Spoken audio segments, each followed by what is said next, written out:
সবাই ভালো আছো?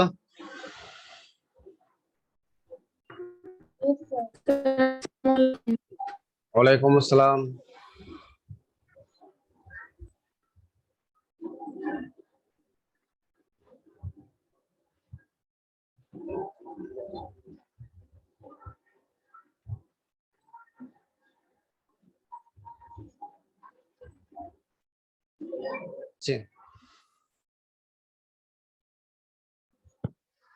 আমরা আজকে জীববিজ্ঞান প্রথম পত্রের 11 নম্বর অধ্যায় জীব প্রযুক্তি পড়ব। তো এই অধ্যায়ের যে টপিকস গুলো আমরা পড়াবো সেটা হলো টিস্যু কালচার, প্লাজমিডের বৈশিষ্ট্য, জেনেটিক ইঞ্জিনিয়ারিং ও রিকম্বিনেন্ট ডিএনএ প্রযুক্তি, জেনেটিক ইঞ্জিনিয়ারিং এর মাধ্যমে মানব ইনসুলিন উৎপাদন পদ্ধতি।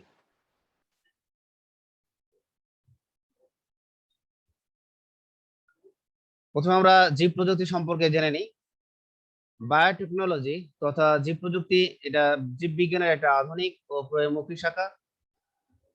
হাঙ্গেরীয় কৃষি প্রকৌশলী কার্ল এরিখি 1919 সালে সর্বপ্রথম বায়োটেকনোলজি শব্দটি ব্যবহার করেন। বায়োলজি এবং টেকনোলজি শব্দ দুটির সমন্বয়ে গড়ে উঠেছে বায়োটেকনোলজি শব্দটি। বিজ্ঞানী কোলম্যানের মতে যে জীব প্রযুক্তি কাকে বলে? জীবন্ত উদ্ভিদ, প্রাণী, অণুজীব বা এদের অংশবিশেষ ব্যবহার করে মানবতার কল্যাণে ব্যবহার উপযোগী উন্নত বৈশিষ্ট্য সম্পন্ন নতুন উদ্ভিদ, প্রাণী, অণুজীব বা দ্রব্য উৎপাদনে প্রয়োগকৃত প্রযুক্তির নামই হলো জীব প্রযুক্তি। অপরদিকে বলা যায় মানব কল্যাণে জীবের প্রযুক্তিগত ব্যবহারের কলাকৌশলকে জীব প্রযুক্তি বলা হয়। জিন প্রযুক্তি, এনজাইম প্রযুক্তি কৃষি ক্ষেত্রে, চিকিৎসা ক্ষেত্রে, শিল্প ক্ষেত্রে, পরিবেশ রক্ষায় জীব প্রযুক্তি গুরুত্বপূর্ণ ভূমিকা পালন করছে। স্যার, এনজাইম প্রযুক্তিটা কি? এনজাইম মনে করো আমাদের কারো দেহে মনে করো যে এনজাইম মনে করো কোন একটা পরিপাকের এনজাইম হয়তো কম ক্ষরণ হয় বা হয়তো ক্ষরণই হয় না, তখন দেখা যাবে যে এনজাইম উৎপাদনকারী যে জিনটা আছে বা ডিএনএটা আছে, সেই জিন বা ডিএনএটা যদি আমরা সংগ্রহ করতে পারি, সংগ্রহ করে সেটা যদি আমরা রিকম্বিনেন্ট ডিএনএ প্রযুক্তির সাহায্যে সেটার আরো বৃদ্ধি করাতে পারি এবং সেই বৃদ্ধিকৃত এনজাইম গুলোকে যখন মানুষের দেহে আবার ইনজেকশনের মাধ্যমে পুশ করা হয়, তখন এটাকে আমরা বলবো এনজাইম প্রযুক্তি। আমরা এগুলো বুঝি জিনিসগুলো, তাহলে আমরা আস্তে আস্তে সবই বুঝতে পারবো। আগে প্রযুক্তিগুলো আমরা জেনে নিই। তো প্রথমে আমরা আসবো উদ্ভিদ টিস্যু কালচার।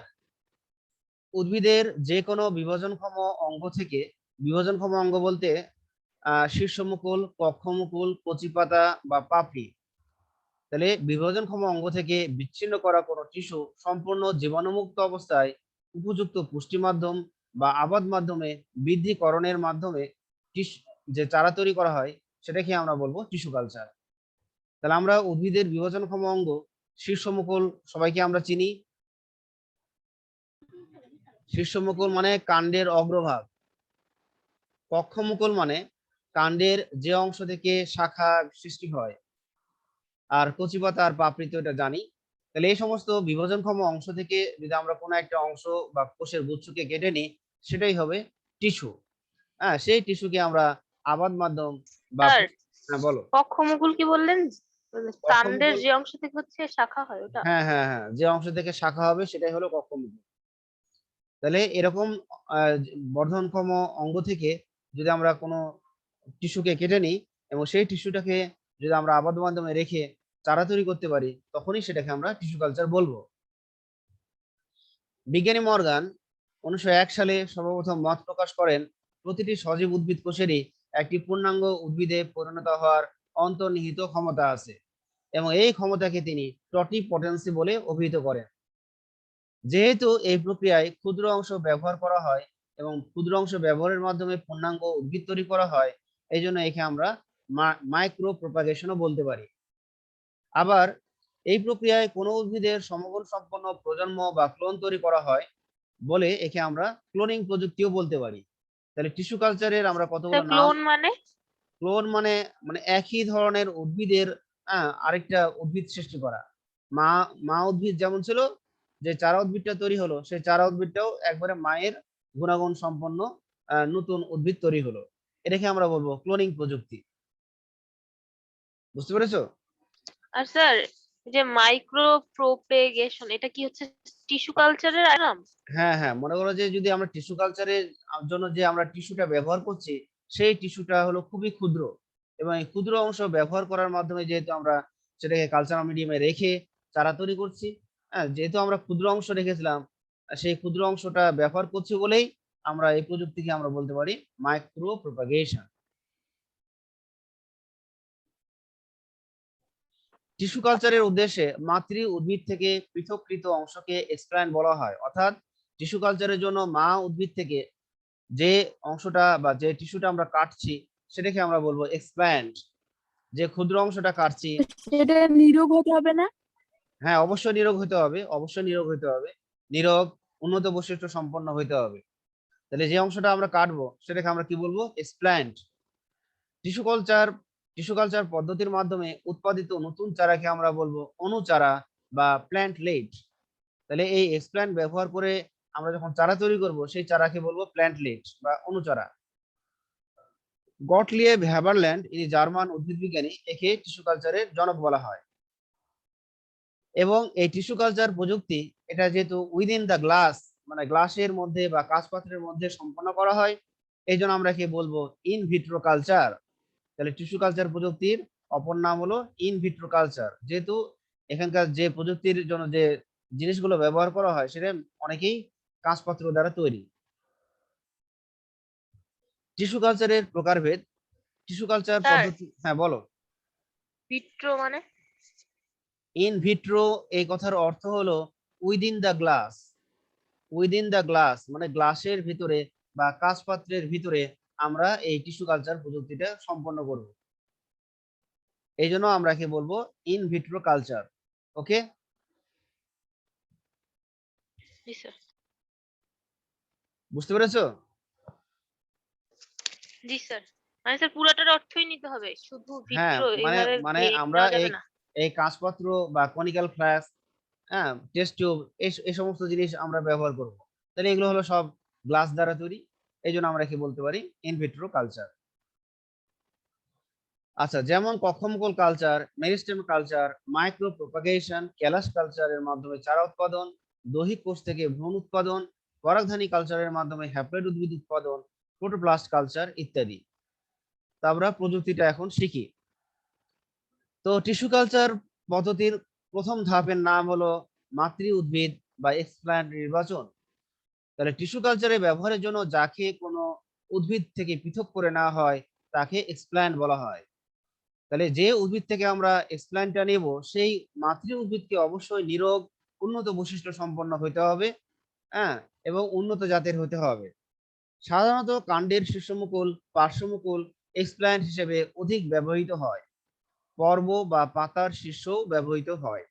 তাহলে আমরা এখানে ছবিতে দেখাই। তাহলে এটা হলো টবে লাগানো একটা মাতৃ উদ্ভিদ, এটাকে আমরা মাতৃ উদ্ভিদ হিসেবে ট্রিট করেছি। এবং মাতৃ উদ্ভিদের এটা হলো শীর্ষমুকুল, সেই শীর্ষমুকুলের অংশবিশেষ বা টিস্যু কেটে নেওয়া হয়েছে, সেটাকে আমরা বলছি এক্সপ্ল্যান্ট। এরপরে আমরা স্যার মানে এখানে অ্যাপিকাল যে মেরিস্টেম কোষগুলো আছে, হ্যাঁ হ্যাঁ হ্যাঁ, এপিক্যাল মানে কি মেরিস্টেম। অবস্থানের ভিত্তিতে নিব নাকি না, মানে আমরা এটা যেখান নিতে পারি, থেকে? আমরা যদি এই উদ্ভিদটা যদি বড় হইতো তাহলে আমরা শীর্ষমুকুলের অংশটাও নিতে পারতাম, বা তার যদি ডালপালা থাকতো তাহলে ডালপালার গোড়ার অংশ থেকে আমরা নিতে পারতাম, হ্যাঁ, বা কচি পাতা যদি থাকতো কচি পাতা থেকেও আমরা এক্সপ্ল্যান্টটা নিতে পারতাম। আমরা তো বলে দিয়েছি যে কোথায় কোথায় থেকে এক্সপ্ল্যান্ট নেওয়া যাবে। ওকে, স্যার মানে ভাজক টিস্যু নিতে হবে? হ্যাঁ ভাজক, অবশ্যই ভাজক টিস্যু, নাহলে তো বিভাজন করতে পারবে না।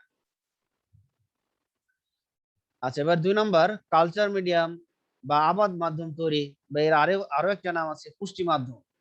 তাহলে টিস্যু কালচার কাজের জন্য প্রাথমিকভাবে একটা কালচার মিডিয়াম তৈরি করা আবশ্যক।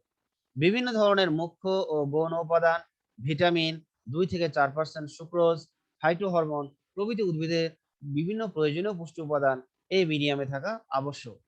মিডিয়ামকে ঘন করার জন্য বা জমাট বাঁধানোর জন্য এগার সঠিক মাত্রায় মেশাতে হয়, এবং যে মাধ্যমটা আমরা তৈরি করব তার পিএইচ অবশ্যই 5.5 থেকে 5.8 মধ্যে সীমাবদ্ধ রাখা হয়।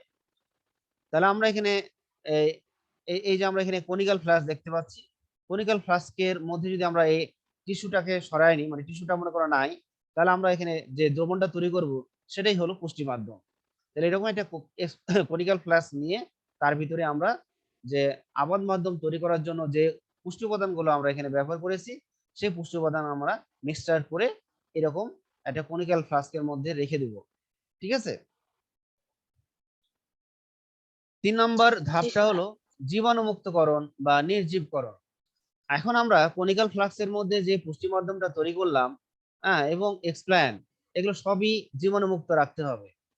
তাই মিডিয়ামকে কনিক্যাল ফ্লাস্ক বা টেস্ট টিউবে ঢেলে নির্জীবকৃত তুলা দিয়ে পাত্রের মুখ বন্ধ করে অটোক্লেভ বলে একটা যন্ত্র আছে, সেই যন্ত্রে জীবাণুমুক্ত করা হয়।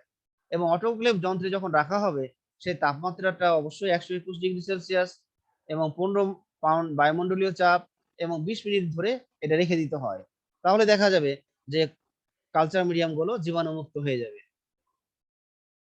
মিডিয়ামে এক্সপ্ল্যান্ট বা টিস্যু স্থাপন।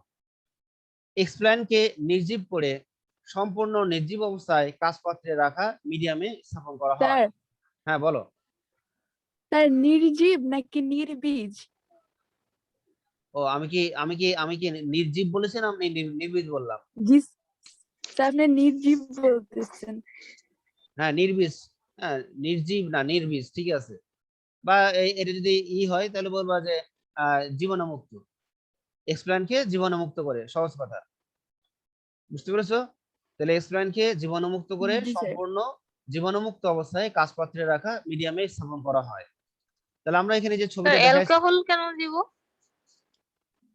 ওটা আমি পরে বলছি, ওটা আমরা পরে বলছি। তাহলে আমরা এই যে এখানে কনিক্যাল ফ্লাস্কের মধ্যে আমরা পুষ্টি উপাদান বা আবাদ মাধ্যম রেখেছি এবং সেখানে আমরা এখানে টিস্যুটা ব্যবহার করেছি, টিস্যুটা সেই মিডিয়ামের উপরে রেখেছি। এখন এই টিস্যুটা রাখার জন্য আমরা যদি কাঁচি চিমটা ব্যবহার করি তাহলে চিমটাকে জীবাণুমুক্ত করতে হবে। যদি আমরা হাতের মাধ্যমে টিস্যুটাকে রাখি তাহলে হাতকে অ্যালকোহল দিয়ে জীবাণুমুক্ত করতে হবে। এবার ব্যাপারটা বুঝতে পারলা? স্যার আমরা কি রাখবো, মানে চারা? আমরা আমরা রাখবো হলো টিস্যুটা টিস্যু, এক্সপ্ল্যান্ট টিস্যুটা রাখবো, এক্সপ্ল্যান্ট টিস্যুটাকে আমরা কনিক্যাল ফ্লাস্কে রাখা যে আবাদ মাধ্যম আছে সেই আবাদ মাধ্যমে রেখে দিব।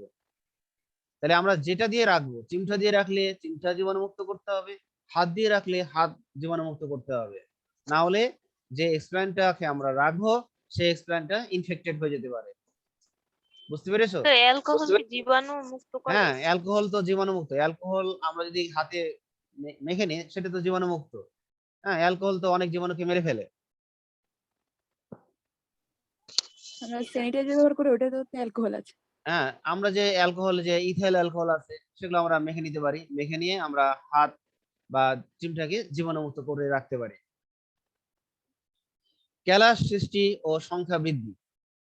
তাহলে মিডিয়ামে এক্সপ্ল্যান্ট তথা টিস্যু স্থাপনের পর পাত্রটিকে একটা নিয়ন্ত্রিত কক্ষে রাখা হয় এবং সেই নিয়ন্ত্রিত কক্ষের বৈদ্যুতিক আলো থাকতে হবে 3000 থেকে 5000 লাক্স, 17 থেকে 20°C তাপমাত্রা নিয়ন্ত্রণে রাখতে হবে এবং ওই কক্ষের আর্দ্রতা, আপেক্ষিক আর্দ্রতা 70 থেকে 75% রাখতে হবে।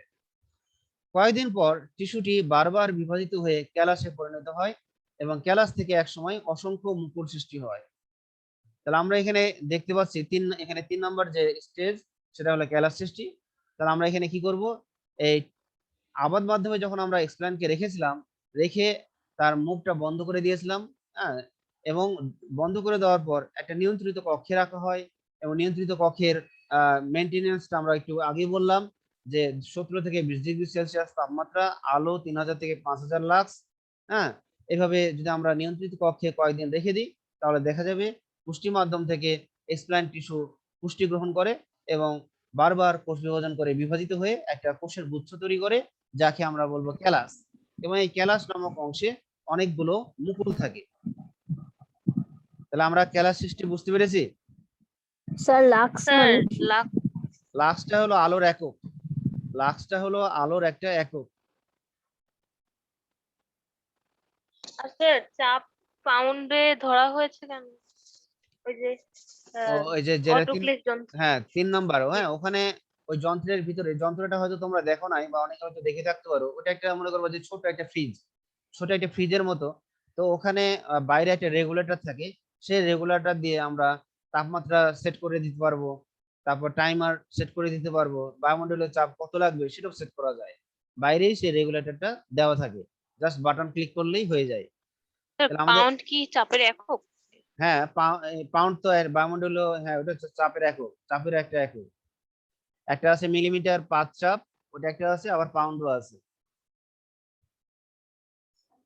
আচ্ছা, এবার আসবো 6 নাম্বার, মূল উৎপাদক মাধ্যমে স্থানান্তর ও চারা উৎপাদন।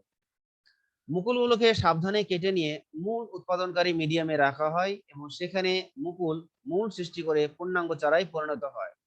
আচ্ছা, আমি আবার এখানে যাই। তাহলে ক্যালাস বলেছিলাম, ক্যালাসে এগুলো আমরা দেখবো অনেকগুলো মুকুল আছে এবং এই মুকুলগুলোতে কারোই মূল নাই।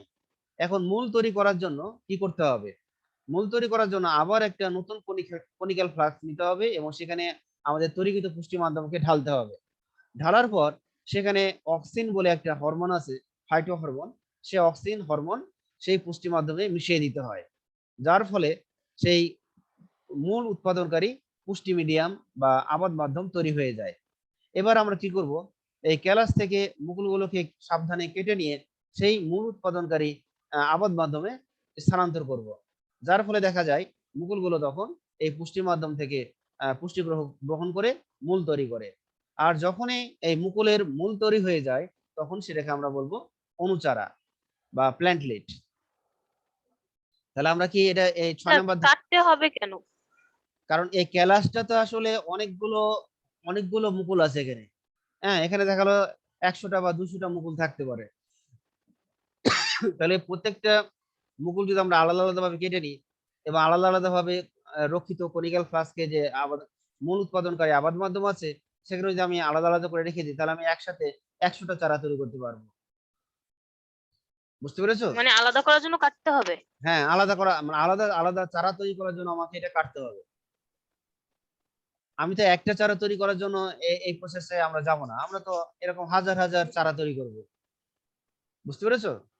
স্যার এখানে মানে মুকুল জিনিসটা কি আসলে? হঠাৎ করে মুকুল মুকুল সৃষ্টি হয়ে জিনিসটা যাবে? হলো যে কাণ্ডের মানে কাণ্ড সৃষ্টি করার জন্য একটা টিস্যু বা একটা কোষের গুচ্ছ, হ্যাঁ, যে যাতে মূল থাকবে না।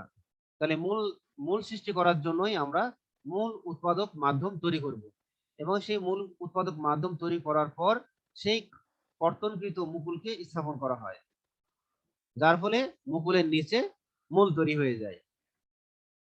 এবারে বুঝতে পেরেছো? জি স্যার। চারা টবে স্থানান্তর। উপযুক্ত সংখ্যক সুগঠিত মূল সৃষ্টি হলে পূর্ণাঙ্গ চারাগাছ কালচার করা পাত্র থেকে সরিয়ে নিয়ে ধীর প্রক্রিয়ায় সাবধানতার সাথে টবে স্থানান্তর করা হয়। আমরা এটাও দেখতে পারি, এই যে মূল সৃষ্টি হয়ে গেছে, হ্যাঁ, প্রত্যেকটা চারায় মূল সৃষ্টি হয়ে গেছে। এখন আমরা কি করব? এই কনিক্যাল ফ্লাস্ক থেকে মূল সহ চারা গাছকে বের করব। বের করে সেটা আমরা পাতিত পানি দিয়ে ধুয়ে নিব। কেন পাতিত পানি দিয়ে ধুয়ে নিব? কারণ কনিক্যাল ফ্লাস্কে যে আবাদ মাধ্যম ছিল সেখানে অনেক কেমিক্যাল ছিল, সেই কেমিক্যাল গুলো পরিষ্কার করার জন্য আমাকে মূল সহ চারাকে ধুয়ে নিতে হবে পাতিত পানি দ্বারা। এবার সেই মূল সহ চারাকে আহ, গবেষণাগারে রাখা যে টব আছে, মাটি সহ টব, সেই টবের মাটিতে সেই চারাকে স্থানান্তর করা হয় বা রোপণ করা হয়। বুঝতে পেরেছো? স্যার স্যার এই চারা টবে স্থানান্তর করার জন্য ধুয়ে নিতে হবে? হ্যাঁ, মানে ওই চারাটা তো আসলে কেমিক্যালের মধ্যে ছিল, তাই না? আবাদ মাধ্যম তো আসলে কেমিক্যাল, কতগুলো কেমিক্যাল, সেই রাসায়নিক পদার্থগুলো অপসারণ করার জন্য আমাকে পাতিত পানি দিয়ে ধুয়ে নিতে হবে। পাতিত পানির কথা আমরা এখানে লিখি নাই, আমি জাস্ট এটা মুখে বলে দিলাম।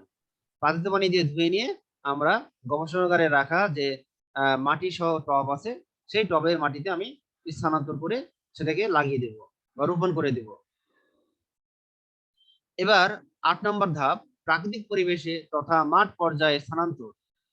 টব সহ চারাগাছকে কিছুটা আর্দ্র পরিবেশে রাখা হয়, তবে রোপিত চারাগাছগুলো কক্ষের বাইরে রেখে মাঝে মাঝে বাইরের প্রাকৃতিক পরিবেশের সাথে খাপ খাইয়ে নিতে হয়।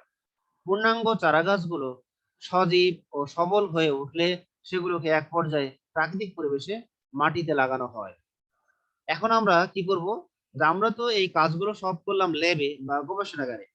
এখন আমাদের মেন কাঙ্ক্ষিত লক্ষ্যটা হলো যে বাইরের যে মাটি আছে বা বাইরের পরিবেশের যে মাঠ আছে সেই মাঠে এই চারাগুলোকে রোপণ করা। তো সঙ্গে সঙ্গে এই চারাগুলোকে রোপণ করা যাবে না। ধরে নাও আমি 100টা চারা তৈরি করেছি, এই 100টা চারা টব সহ আমরা বাইরের পরিবেশে আগে অ্যাডজাস্ট করাবো।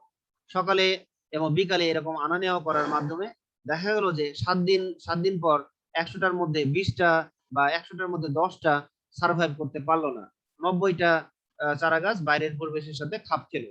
তখন আমি ওই 90টা চারা গাছকে তখন মাঠের জমিতে আমরা রোপণ করে দেব। আর যে 10টা খাপ খেতে পারলো না, নেতিয়ে গেছে, সেগুলোকে আমরা ডিস্ট্রয় করে দেবো। বুঝতে পেরেছো? জি স্যার। স্যার হ্যাঁ বলো। লাস্টে কি বললেন যে মাঝে মাঝে আয়না ও, কিভাবে মানে বুঝবো যে এটা নষ্ট আগে হয়ে মনে করো যাবে আমি যে কিনা? আমি মনে করো 100টা চারা গাছ তৈরি করেছি, আমরা গবেষণাগারে 100টা চারা গাছ তৈরি করেছি। এখন 100টা চারা গাছ আমি সঙ্গে সঙ্গে মাঠের জমিতে লাগাবো না। আগে আমাকে কি করতে হবে, যে বাইরের, যেহেতু এটা গবেষণাগারে তৈরি করা, এই জন্য আমাকে বাইরের পরিবেশের সাথে এই চারাগুলো অ্যাডজাস্ট করাতে হবে বা অভিযোজন করাতে হবে। আর অভিযোজন করার জন্য আমাকে কি করতে হবে, চারাগুলোকে সকালে একবার এবং বিকালে একবার আমরা বাড়ির পরিবেশের মাঠে আনা নেওয়া করব। এভাবে করতে করতে 7 দিন বা 6 দিন পার করার পর দেখা যাবে 100টার মধ্যে 10টা চারা বা 100টার মধ্যে 5টা চারা সার্ভাইভ করতে পারে নাই, তারা মারা গেছে বা তারা নেতিয়ে গেছে।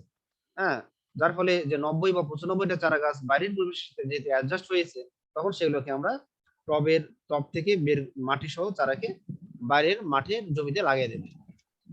বুঝতে জি স্যার। পেরেছো? জি স্যার। তাহলে আমরা কি স্যার হ্যাঁ বলো।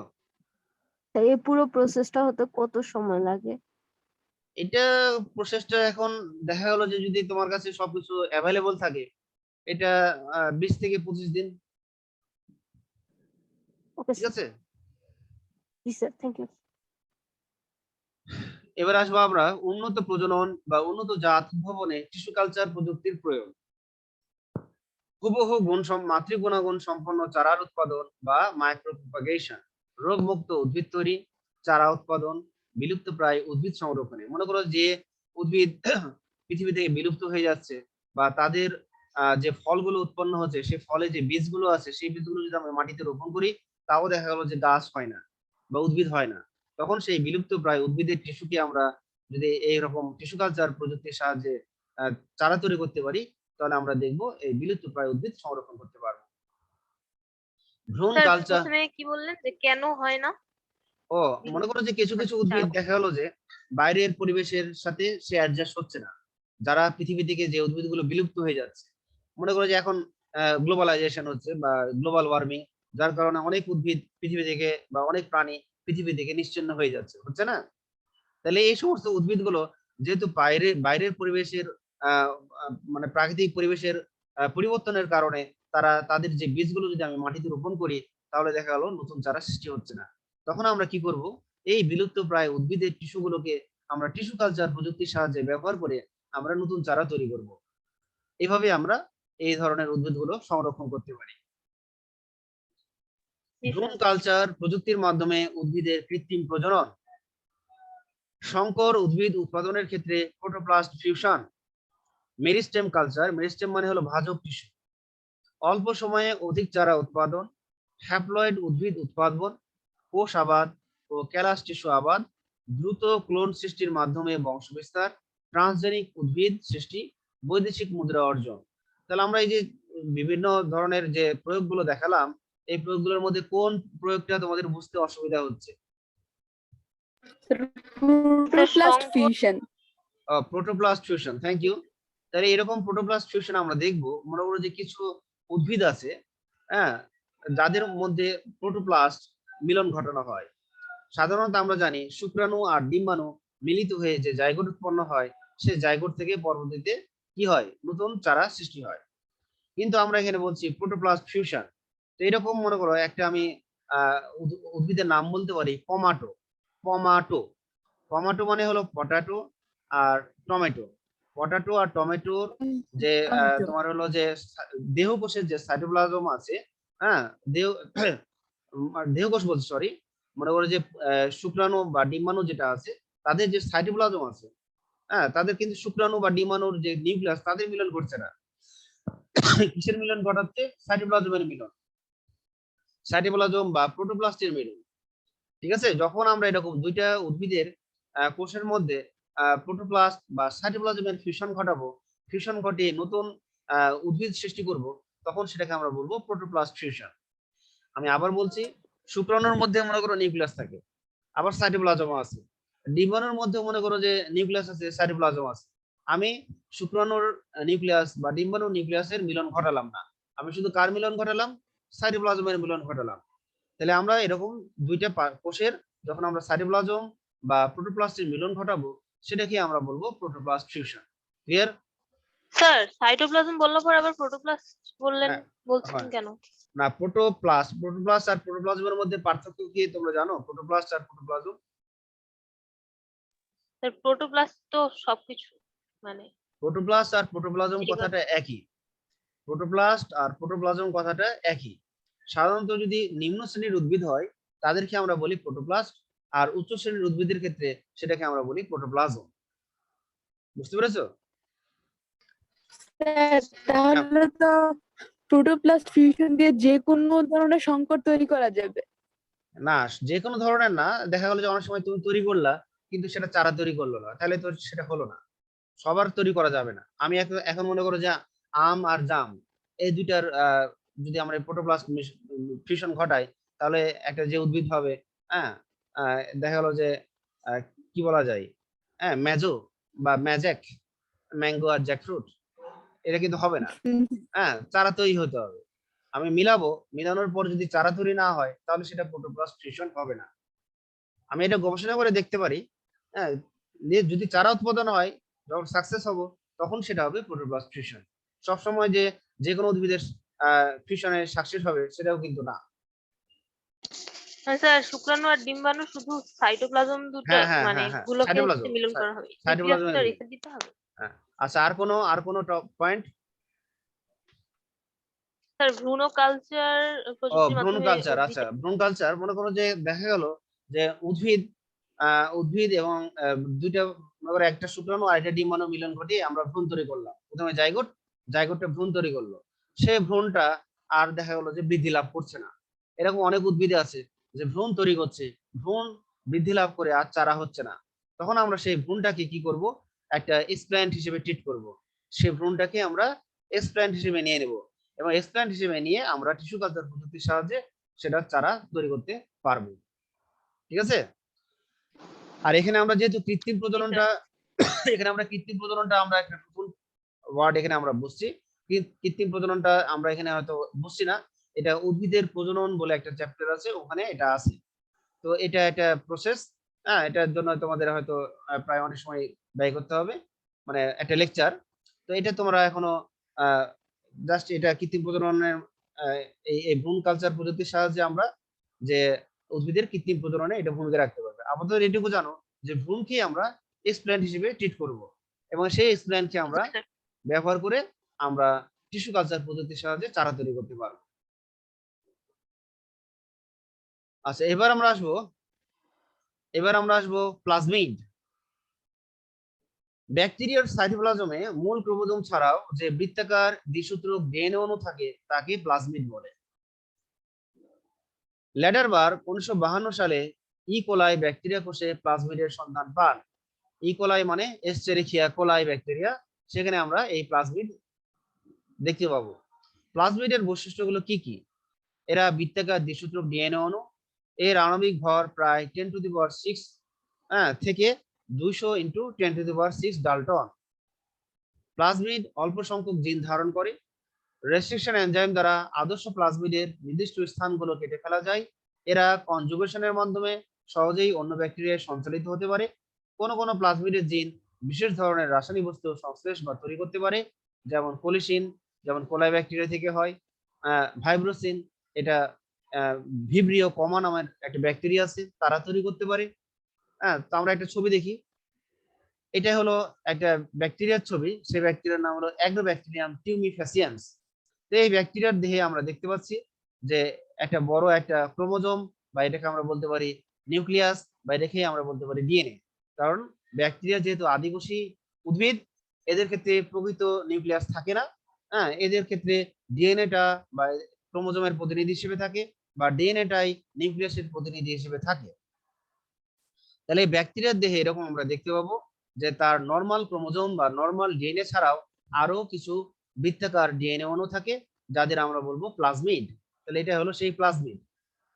তাহলে অ্যাগ্রোব্যাকটেরিয়াম, স্যার এই ব্যাকটেরিয়াল ক্রোমোজোমটাই হচ্ছে আদে নিউক্লিয়াস। হ্যাঁ এটাই আদি নিউক্লিয়াস, ব্যাকটেরিয়াল ক্রোমোজোমটাই হলো আদি নিউক্লিয়াস। হ্যাঁ, তাহলে এরকম এই এই এই এই এই ধরনের ব্যাকটেরিয়ার ক্ষেত্রে আমরা দেখবো যে তার আদি নিউক্লিয়াস ছাড়াও বা তার আদি যে ডিএনএ ছাড়াও আমরা আরো কিছু বৃত্তাকার ডিএনএ অণু দেখতে পাবো, সেগুলোর নাম হবে প্লাজমিড। ওকে, তাহলে আমরা আরেকটা ব্যাকটেরিয়ার নাম বলেছিলাম ইকোলাই, সেটাতেও আমরা এই প্লাজমিড দেখতে পাবো।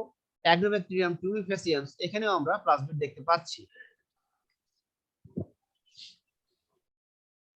স্যার 6 নাম্বারটা একটু আরেকবার বলবেন? 6 নাম্বার মানে কি পয়েন্ট? জি স্যার। শেষের পয়েন্টটা? জি স্যার, শেষের পয়েন্ট। আচ্ছা, কোন কোন প্লাজমিডের জিন বিশেষ ধরনের রাসায়নিক বস্তু তৈরি করতে পারে। মনে করো যে ইকোলাই যে ব্যাকটেরিয়া, ইকোলাই ব্যাকটেরিয়ার যে প্লাজমিড জিনগুলো আছে তারা কিছু কেমিক্যাল তৈরি করতে পারে, সেই কেমিক্যালটার নাম হবে কোলিসিন। আবার আরেকটা ব্যাকটেরিয়া আছে যার নাম হলো ভিব্রিও কমা। ভিব্রিও কমার যে প্লাজমিড ডিএনএ আছে, সেই প্লাজমিড ডিএনএ ভাইব্রিওসিন বলে একটা কেমিক্যাল তৈরি করতে পারে। ঠিক আছে, জি স্যার। প্লাজমিড 3 ধরনের: F and F plasmid, R plasmid, Col plasmid. ব্যবহার: জেনেটিক ইঞ্জিনিয়ারিং, জিন ক্লোনিং ইত্যাদি কাজে প্লাজমিড অত্যন্ত উপযোগী বাহক হিসেবে কাজ করে। হ্যাঁ, তাহলে এরা কি হিসেবে কাজ করবে? কার বাহক হিসেবে কাজ করবে? হ্যাঁ, কাঙ্ক্ষিত জিন বা কাঙ্ক্ষিত ডিএনএ এর বাহক হিসেবে প্লাজমিড ডিএনএ ভূমিকা রাখে। এবার আসছি আমরা, এবং এফ এর উপরে একটা ইয়ে হবে না, কি যেন একটা দাগ? হ্যাঁ কিসের স্যার বলো? এফ, এফ এন্ড এফ উপরে একটা এফ প্রাইম ওরকম। নোডের মতো ও প্রাইম এফ হবে। F F and F plasmid যেটা বলছি। জি স্যার, এফ এন্ড হ্যাঁ এফ হ্যাঁ হ্যাঁ প্রাইম ঠিক, হবে না? হ্যাঁ হ্যাঁ তুমি এটা ঠিকই ধরেছো, ওটাকে প্রাইম, হ্যাঁ, বা আমরা এই বলতে পারি, এন্ড বলতে পারি। ওটা একটা হতো, একটা দাগ ছুটে গেছে। Thank you. জেনেটিক ইঞ্জিনিয়ারিং ও রিকম্বিনেন্ট ডিএনএ প্রযুক্তি: কোন জীবকোষ থেকে সুনির্দিষ্ট জিন নিয়ে অন্য কোন জীবকোষে স্থাপন ও কর্মক্ষম করা বা নতুন বৈশিষ্ট্য সৃষ্টির জন্য কোন জীবের ডিএনএ তে পরিবর্তন ঘটানোকে জেনেটিক ইঞ্জিনিয়ারিং বা জিন প্রকৌশল বলে। ঠিক আছে, কোন জীবকোষ থেকে কোন সুনির্দিষ্ট জিন নিয়ে অন্য কোন জীবকোষে স্থাপন ও কর্মক্ষম করা বা নতুন বৈশিষ্ট্য সৃষ্টির জন্য কোন জীবের ডিএনএ তে পরিবর্তন ঘটানোকে জেনেটিক ইঞ্জিনিয়ারিং বা জিন প্রকৌশল বলে। জেনেটিক ইঞ্জিনিয়ারিং এর মাধ্যমে ডিএনএ অণুর কাঙ্ক্ষিত অংশ ব্যাকটেরিয়া থেকে মানুষে, উদ্ভিদ থেকে প্রাণীতে, প্রাণী থেকে উদ্ভিদে স্থানান্তর করা সম্ভব হয়েছে। এই ধরনের জীবকে আমরা কি কি বলতে পারি? জিএমও বা genetically modified organism, GEO genetically engineered organism, টিও ট্রান্সজেনিক অর্গানিজম। 1951 সালে সায়েন্স ফিকশন লেখক জ্যাক উইলিয়ামসন তার বিখ্যাত পুস্তক ড্রাগনস আইল্যান্ডে সর্বপ্রথম জেনেটিক ইঞ্জিনিয়ারিং শব্দটি ব্যবহার করেন। একটি জীবের কোষ থেকে কোনো কাঙ্ক্ষিত ডিএনএ অংশ রেস্ট্রিকশন এনজাইমের সাহায্যে কেটে নিয়ে অন্য জীবের কোষের ডিএনএ এর সাথে সংযুক্ত করার ফলে যে নতুন ডিএনএ উৎপন্ন হয় তাকে রিকম্বিনেন্ট ডিএনএ বলে। জিন প্রকৌশলগত যে প্রযুক্তির মাধ্যমে কোনো জীবের ডিএনএ তে কাঙ্ক্ষিত গাঠনিক পরিবর্তন আনা যায় তাকে রিকম্বিনেন্ট ডিএনএ টেকনোলজি বলা হয়। তাহলে এই টেকনোলজির জন্য কতগুলো ধাপ আছে। হ্যাঁ, ধাপগুলো কি কি?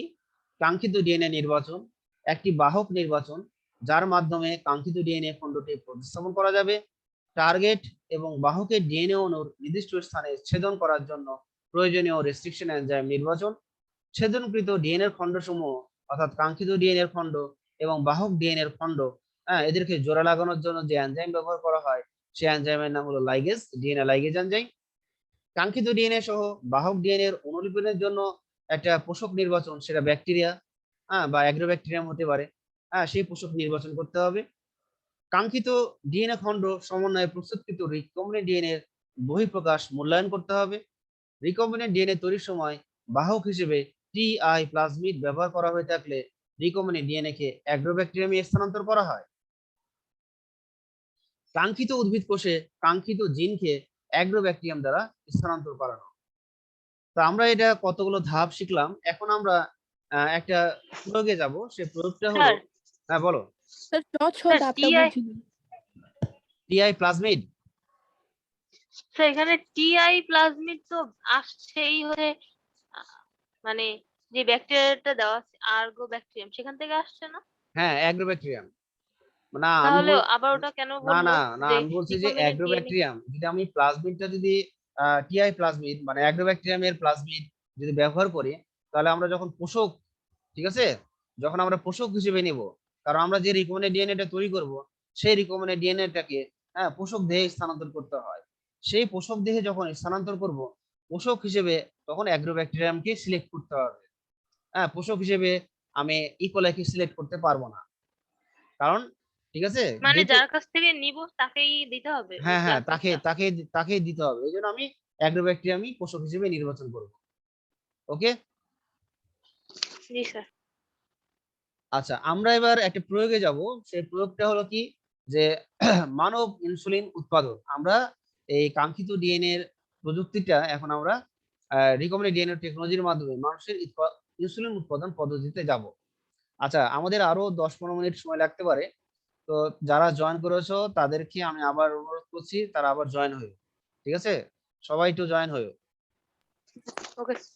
আচ্ছা, এখন আমরা বলি যে এই যে আমরা মানুষের ইনসুলিন কেন তৈরি করব, এটা সম্পর্কে এটা আমরা প্রাইমারি এটা আলোচনা করি আগে, যে আমাদের ইনসুলিনটা আসলে আমাদের কি করে।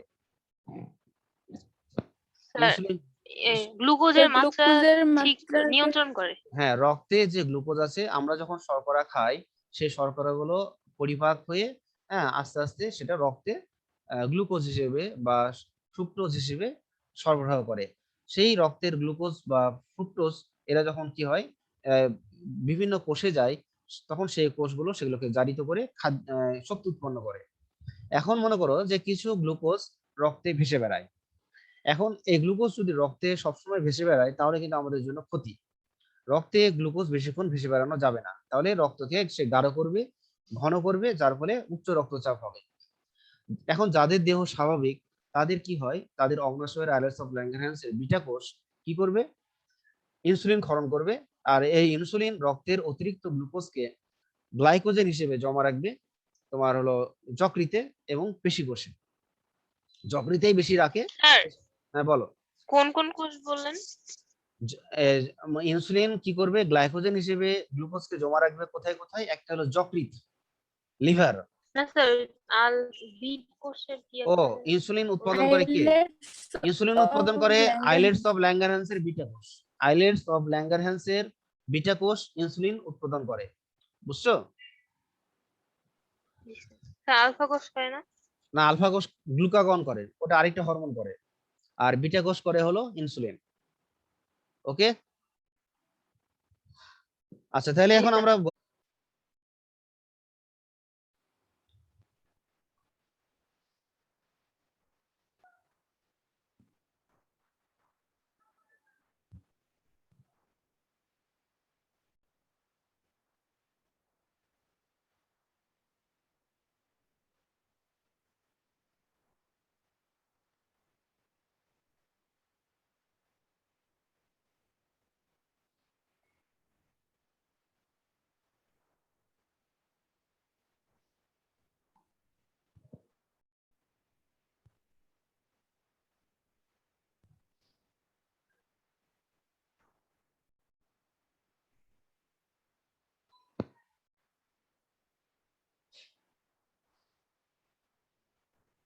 স্যার টিস্যু কালচারের সময় আমার উদ্ভিদ যেটা ওটাকে জীবাণুমুক্ত করতে হবে না? উদ্ভিদকে সেটাই। উদ্ভিদকে করা লাগবে না, কারণ উদ্ভিদ থেকে যে টিস্যুটা নিব সেটাকে আমরা জীবাণুমুক্ত করব। জি স্যার ওটাকে কিভাবে জীবাণুমুক্ত করবো? ওই উদ্ভিদকে, ওটা তো ছিল না। না মিশ্রণ? ওটাও মনে করো যে আমরা হয়তো এরকম কিছু জীবাণুমুক্ত কিছু কেমিক্যাল পাওয়া যায়। হ্যাঁ, অনেক সময় দেখা গেলো যে লঘু অ্যালকোহল প্রয়োগ করে আমরা জীবাণুমুক্ত করতে পারি, কারণ গাঢ় অ্যালকোহল দিলে অনেক সময় সেই স্প্রেটা নষ্ট হয়ে যেতে পারে, এই জন্য আমরা লঘু অ্যালকোহল ব্যবহার করতে পারি, পাতলা অ্যালকোহল। না ওটা স্যার তো ক্যান্সার মানে ধাপে দিচ্ছিলেন। ছিল না, দিতে হ্যাঁ, হবে। হ্যাঁ বলো, হ্যাঁ স্যার বলো।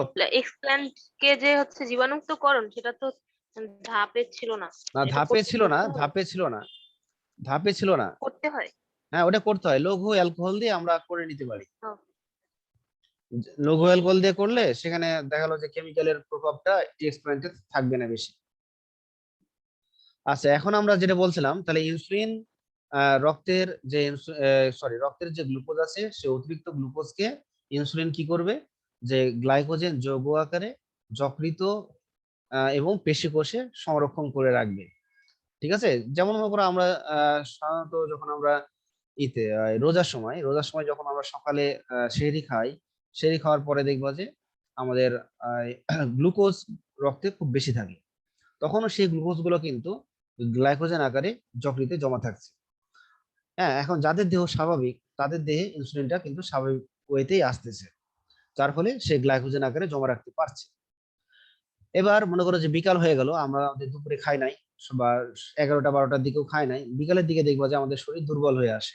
তখন আবার দেখা গেলো যে যকৃতে এবং পেশিকোষে যে গ্লাইকোজেন গুলো আছে সেগুলো ভেঙে যায়, এবং ভেঙে গিয়ে গ্লুকোজ আবার রক্তে ফিরে আসে, যার ফলে আমরা কিন্তু শক্তি উৎপন্ন করতে পারি। তাহলে এখন যাদের ডায়াবেটিস রোগী আছে তাদের তো এরকম জমাও হবে না, আবার দেখা গেলো যে তাদের যখন বিকাল হয়ে যাবে তখন দেখা গেলো যে তাদের ওই সময় রক্তে গ্লুকোজটা বেশি থাকে। তো ইনসুলিনটা আসলে কি করে, আমাদের রক্তের গ্লুকোজ লেভেলকে ঠিক রাখে। এখন আমরা আমাদের লেকচারে আসি।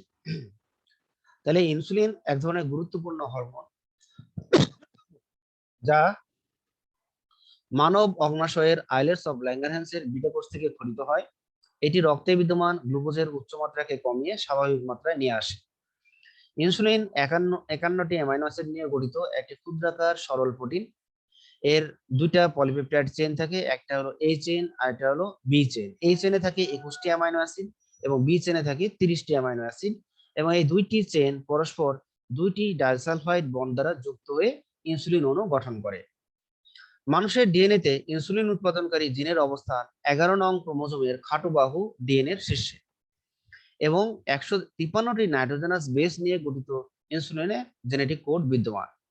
জিন প্রকৌশল তথা জীব প্রযুক্তির মাধ্যমে মানব ইনসুলিন উৎপাদন কৌশল আবিষ্কার করেন আমেরিকার ইলি লিলি অ্যান্ড কোম্পানি, যা 1982 সালে প্রথম বাজারজাত করা হয়, এবং সেই ইনসুলিনের নাম ছিল হিউমোলিন।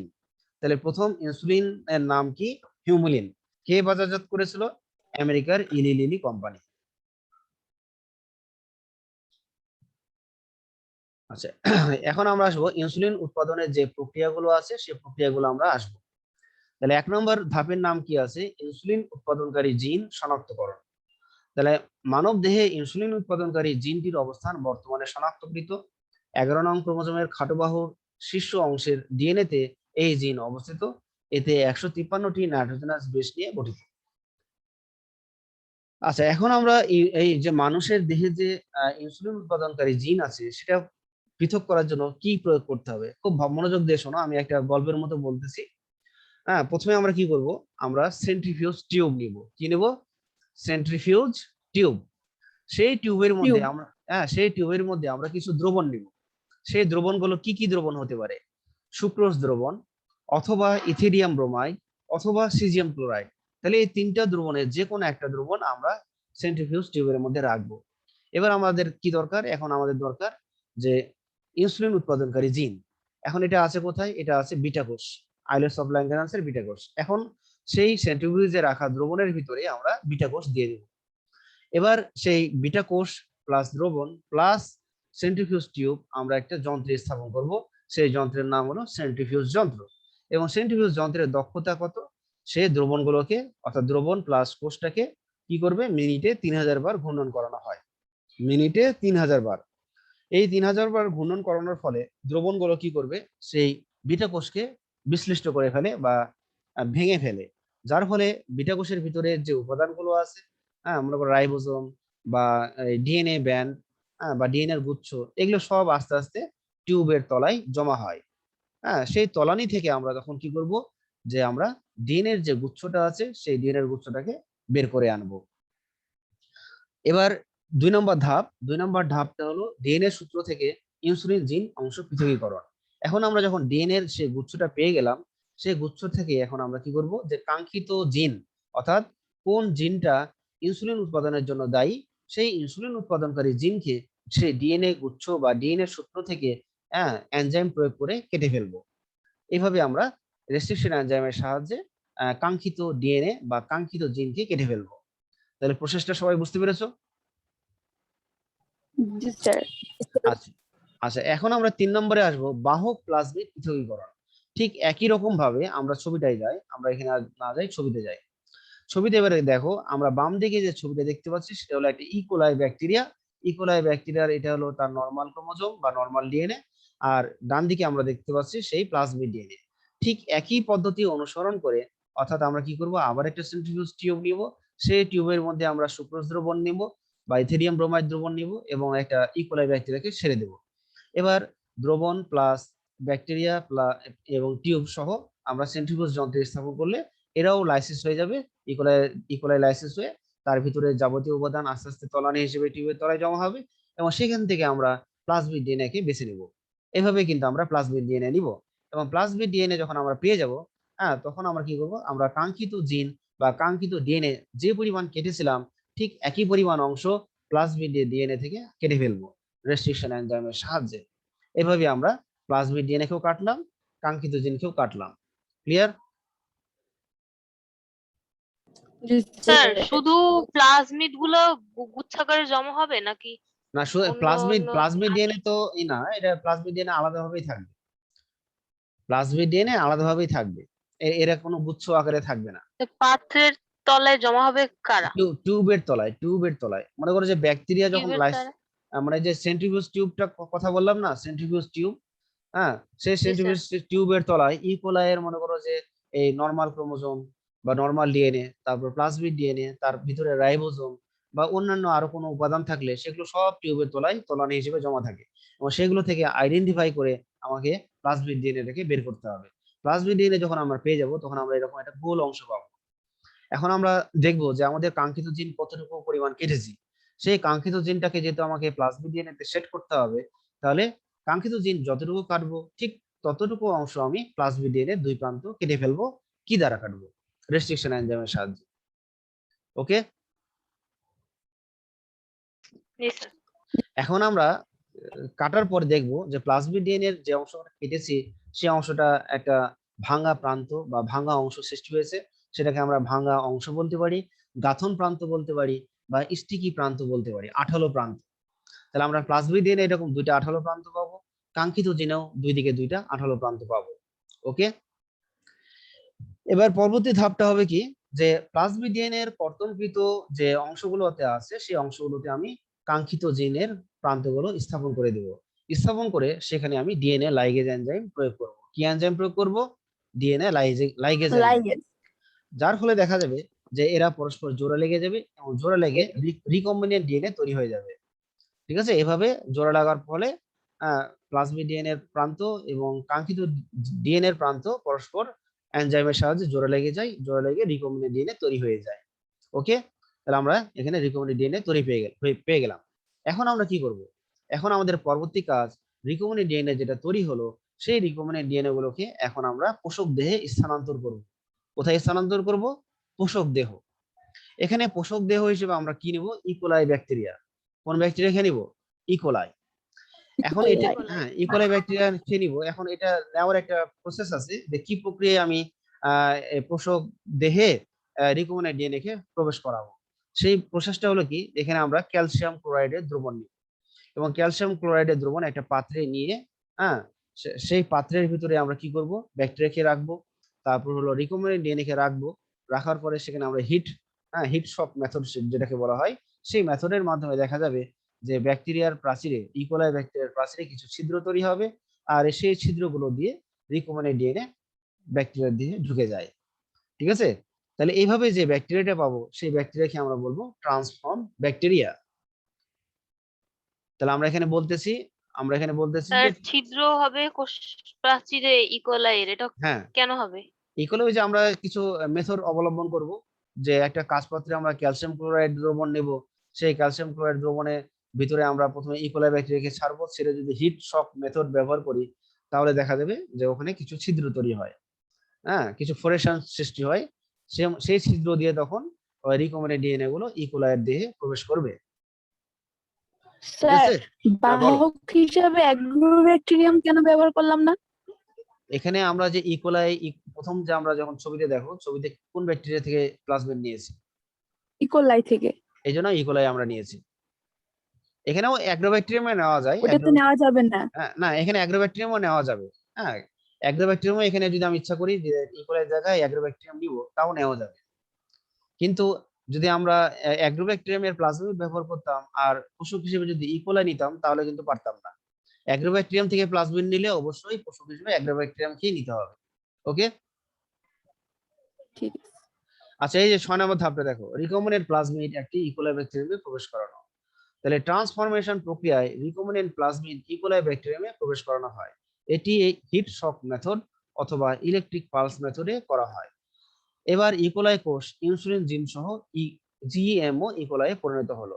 তাহলে যখনই ইকোলাইয়ের দেহে রিকম্বিনেন্ট ডিএনএ ঢুকে যায় এই মেথডে, যার ফলে যে ব্যাকটেরিয়াটা পাওয়া যাবে সেই ব্যাকটেরিয়াকে আমরা বলতে পারি জিএমও ইকোলাই, মানে জেনেটিক্যালি মডিফাইড অর্গানিজম ইকোলাই, অথবা আমরা একে বলতে পারি ট্রান্সফর্ম ব্যাকটেরিয়া, যেহেতু প্রক্রিয়াটার নাম কি ট্রান্সফরমেশন, এই জন্য আমরা এই ধরনের ব্যাকটেরিয়াকে ট্রান্সফর্ম ব্যাকটেরিয়া বলি। তাহলে ট্রান্সফর্ম ব্যাকটেরিয়াতে কয় ধরনের ডিএনএ থাকবে? 2 ধরনের। 3 ধরনের। কারণ ইকোলাই যদি আমরা চিন্তা করি, ইকোলাই নিজস্ব ডিএনএ আছে, তার প্লাজমিড ডিএনএ আছে, আর এখন আমি প্রবেশ করালাম কি রিকম্বিনেন্ট ডিএনএ। তাহলে 3 ধরনের ডিএনএ না? জি স্যার। আচ্ছা, এবার আমরা কি করব, জি 7 স্যার। নম্বর ধাপ, ফার্মেন্টেশন ট্যাঙ্কে জিএমও ইকোলাইয়ের সংখ্যা বৃদ্ধি করণ। তাহলে আমরা যে ব্যাকটেরিয়া গুলো তৈরি করলাম যার মধ্যে রিকম্বিনেন্ট ডিএনএ আছে, সেই ধরনের ইকোলাই ব্যাকটেরিয়াকে একটা নির্দিষ্ট কালচার মিডিয়াম যুক্ত ফার্মেন্টেশন ট্যাঙ্কে নির্দিষ্ট তাপমাত্রায় রেখে দেওয়া হয়। তাহলে আমরা অনেকগুলো ব্যাকটেরিয়া এরকম তৈরি করেছি এবং সেই ব্যাকটেরিয়াগুলোকে আমরা কি করলাম, একটা নির্দিষ্ট তাপমাত্রায় ফার্মেন্টেশন ট্যাঙ্কে রেখে দিলাম। সেই ফার্মেন্টেশন ট্যাঙ্কে অল্প সময়ের ব্যবধানে লক্ষ লক্ষ ট্রান্সজেনিক ইকোলাই সৃষ্টি হয়ে যায় এবং সাথে প্রতি কোষে উৎপাদিত হয় ইনসুলিন জমা হয়। তাহলে আমরা যেহেতু ট্যাঙ্কের ভিতরে কালচার মিডিয়াম রেখেছি, সেই কালচার মিডিয়াম গ্রহণ করে ইকোলাই ব্যাকটেরিয়া গুলো সংখ্যা বৃদ্ধি করতে পারে। এইভাবে এখন 8 নম্বর ধাপ, ইনসুলিন পৃথকীকরণ। ইনসুলিন তৈরি হয়ে কোষের অভ্যন্তরে অবস্থান করে, তাই ইকোলাই কোষসমূহকে লাইসিস করে ইনসুলিন আহরণ করা হয়। ইনসুলিন বিশুদ্ধকরণ, ব্যাকটেরিয়াকে বিগলন করার মাধ্যমে যে ইনসুলিন পাওয়া যায় তাতে ব্যাকটেরিয়ার নিজস্ব অনেক প্রোটিনও থাকা স্বাভাবিক। হ্যাঁ, তাই আহরিত ইনসুলিনকে বিশুদ্ধ করা হয়। তাহলে আমরা যখন ইনসুলিন আহরণ করব, ওখানে দেখবো যে ইনসুলিন ছাড়াও ব্যাকটেরিয়া থেকে সৃষ্ট অনেকগুলো প্রোটিনও মিশে আছে। তাহলে সেগুলোকে আলাদা করে ফেলার কতগুলো টেকনিক আছে, সেই টেকনিক অবলম্বন করে সেই প্রোটিনগুলোকে দূরীভূত করতে হবে, যার ফলে আমরা বিশুদ্ধ ইনসুলিন পেয়ে যাব। বাজারজাতকরণ, তখন আমরা যখন ইনসুলিন এভাবে পেয়ে গেলাম, তখন এই ইনসুলিন গুলোকে আমরা কি করবো, একটা ছোট বোতল বা অ্যাম্পুলে ভরে নেব এবং সেই অ্যাম্পুলে হয়তো আমরা 5 ml বা 10 ml অ্যাম্পুল আমরা এরকম তৈরি করে রাখতে পারি এবং এটা বাজারজাত করতে পারি। যখন যার প্রয়োজন হলো তখন যার 5 ml দরকার সে 5 ml এর ইনজেকশন নেবে, যার 10 ml দরকার সে 10 ml এর ইনজেকশন এই অ্যাম্পুলটা নিয়ে আসবে এবং ইনজেকশনের মাধ্যমে তার সুনির্দিষ্ট পরিমাণ এবং সময়ে পেশিতে পুশ করবে। ঠিক আছে, এইভাবে তখন আমরা ইনসুলিন তৈরি করতে পারবো এবং বর্তমানে খুবই কিছু প্রচলিত স্যার, ইনসুলিন আছে। বলো। এই যে ফার্মেন্টেশন ট্যাঙ্ক, ওখানে কি হচ্ছে মিডিয়াম থাকবে? অবশ্যই আর মিডিয়াম ওখান থাকবে। থেকে হ্যাঁ, ওখানে ওখান কালচার, থেকে পুষ্টি নিবে? হ্যাঁ, কারণ ইকোলাই আমি দিলাম, কিন্তু ইকোলাইয়ের চাষ করার জন্য আমি কোনো মাধ্যম দিলাম না, তাহলে তো ইকোলাই যতখানি দিয়েছিলাম ততখানি থাকবে। সে আবাদ মাধ্যম পেলে সে সেখান থেকে পুষ্টি নিয়ে তার সংখ্যা বৃদ্ধি করতে পারবে। বুঝছো? আচ্ছা, ট্রান্সফর্ম ব্যাকটেরিয়া কোনটাকে বলবো? Recombinant transform DNA? ব্যাকটেরিয়া মানে যে পোষক কোষ, আমরা যখন পোষক ব্যাকটেরিয়া নিলাম ইকোলাই ব্যাকটেরিয়া, সেই ইকোলাই ব্যাকটেরিয়ার ভিতরে যখন আমরা হিট শক মেথড প্রয়োগ করে আমরা যখন রিকম্বিনেন্ট ডিএনএ কে ঢুকাতে সক্ষম হলাম, তখন সেই ব্যাকটেরিয়াকে আমরা বলবো ট্রান্সফর্ম ব্যাকটেরিয়া বা জিএমও ইকোলাই ব্যাকটেরিয়া। বুঝতে পেরেছো?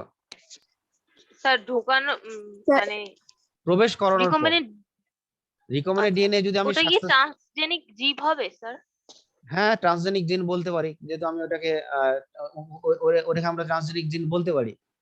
ঠিক আছে, কারণ ওই ওই অ্যানিমালটাও তো সরি ওটা তো প্ল্যান্ট, ওটাকে ওই জিএমও ইকোলাই এটা তো আসলে ট্রান্সজেনিক প্ল্যান্ট। বুঝতে পেরেছো? জি স্যার। তাহলে রিকম্বিনেন্ট সহ যে ব্যাকটেরিয়া ওটাই হচ্ছে transform bacteria. Yes yes yes, হ্যাঁ ওটাই হলো ট্রান্সফর্ম ব্যাকটেরিয়া। তাহলে আমরা এভাবে আমরা যে কোনো এনজাইম এভাবে তৈরি করতে পারি। হ্যাঁ, তখন আমরা কি করব, যে মানুষের যে এনজাইমটা সৃষ্টি হচ্ছে না বা যে এনজাইমটা কম তৈরি হচ্ছে, সেই এনজাইম উৎপাদন জিনকে আমরা এই কাঙ্ক্ষিত ডিএনএ কে ট্রিট করব, এবং ট্রিট করে আমরা এই প্রযুক্তির সাহায্যে সেই এনজাইমটা তৈরি করতে পারবো। ঠিক আছে?